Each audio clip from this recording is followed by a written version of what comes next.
Okay, here we are. We're sitting on the Delaware River on the border of New Jersey and Pennsylvania. I'm here basically today to, it's not anything revolutionary or anything like that, but it's just, I'm heading to South America in a few months on primarily a fly fishing trip down the Amazon, where for a week I'm gonna get on a boat and just go down the Amazon and target peacock bass and fish. Talking to the guides and talking to people that run the outfit down there, they told me that the indigenous folks that are your guides are big fish giggers. They love to go out and gig fish. So I asked him about the opportunities of bow fishing.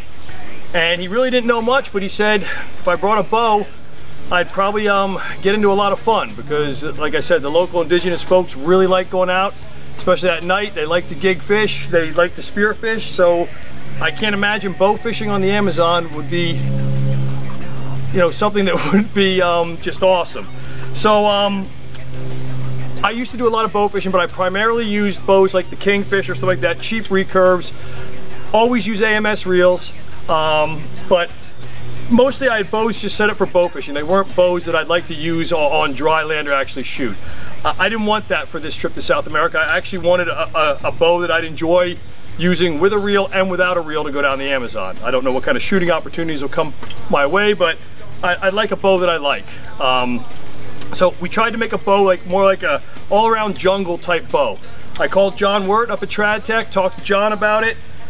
He had some suggestions. We ended up taking a Titan II riser, setting it with just furniture pad rest, nothing fancy. For limbs, we put the Black Max carbons, just a real dependable, you know, limb that you don't have to worry about beating up. It's not going to break the bank if something happens and you hurt the bow or lose a limb. Something that it's proven to be durable and also perform really, really well. So we basically started out with that platform right there. We wanted a bow that would go together quick, come apart, fit into a pack, do whatever. But basically something that would just be real easy to use. I'm kind of cramped standing on aluminum up here, so let me just get a stringer on here and get it strung.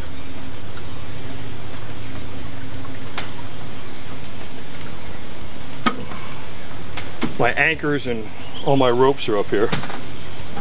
So basically we have just a Titan II, Black Magic carbons, fantastic durable combination.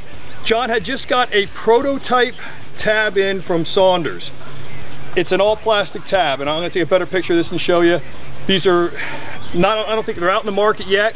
John received one, and when I said, look, I need a tab that is gonna be, leather's gonna get soaked and wrecked and not work good. I need a plastic tab. He kind of laughed and just said, hey, there's one sitting on my desk. They just sent me a prototype to try out. I'm not saying this is gonna replace my, Jenkins tab for shooting, but for bow fishing, I think these things have a ton of merit. Again, it's a piece of stiff plastic with a softer piece hooked to it. It seems to be, really perfect for bow fishing. I mean, I used to use the rubber slide up things, and they're no good for shooting regular archery. I mean, they're great for bow fishing, but on this bow, I wanted a bow that could go back and forth quick.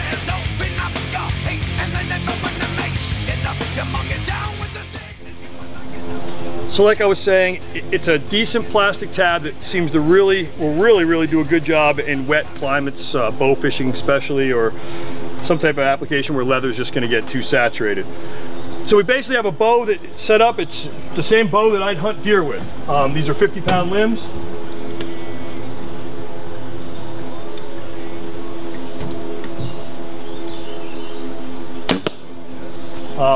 Again, just a great bow you'd hunt a deer with, a hog with, or anything else. So, well, the biggest part was we also wanted a bow that could just quickly go into bow fishing mode. Anybody that's played with the AMS stuff knows it's a really quick procedure. Basically, set the reel up on it.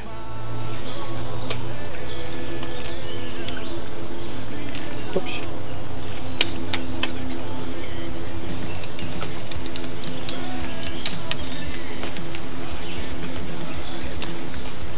Set where you want your hand to be set up with your reel position.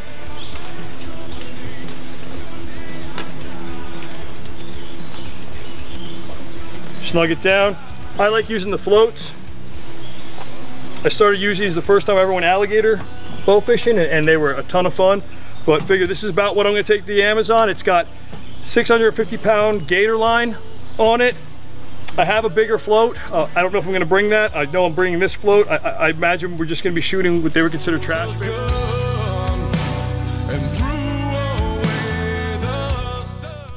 So basically my version of a jungle bow, where you can go from a regular arrow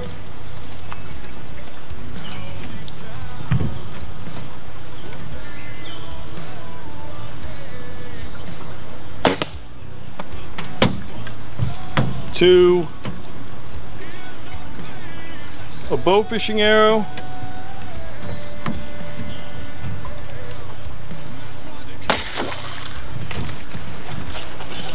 these AMS reels are just super smooth. The gator line's real thick stuff. When it gets soaked with water, you can, it kind of wrings it out as it comes in, but basically just a real neat, what I felt was a fun little setup. A bow for South America. I'm going down the Amazon. Thanks.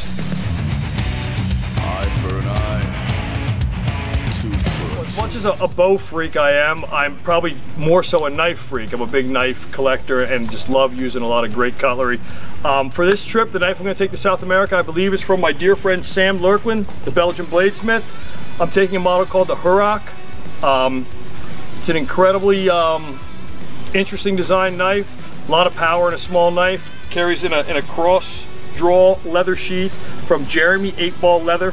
He's actually out of France.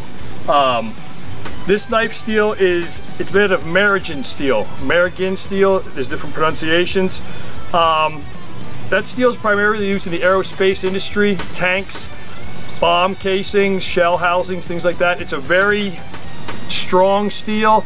Sam has found a way to, I believe he's found a way to get it to a rock well that can get a good cutting edge on it. It's very durable. I think very not prone to breakage at all, just a very tough steel.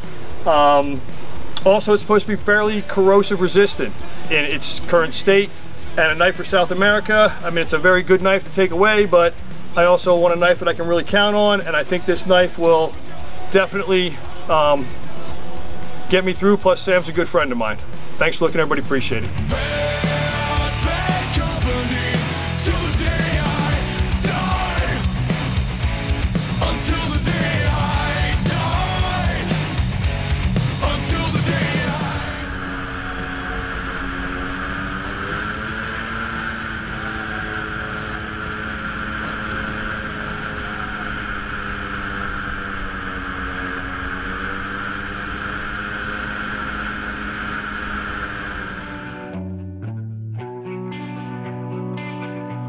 A company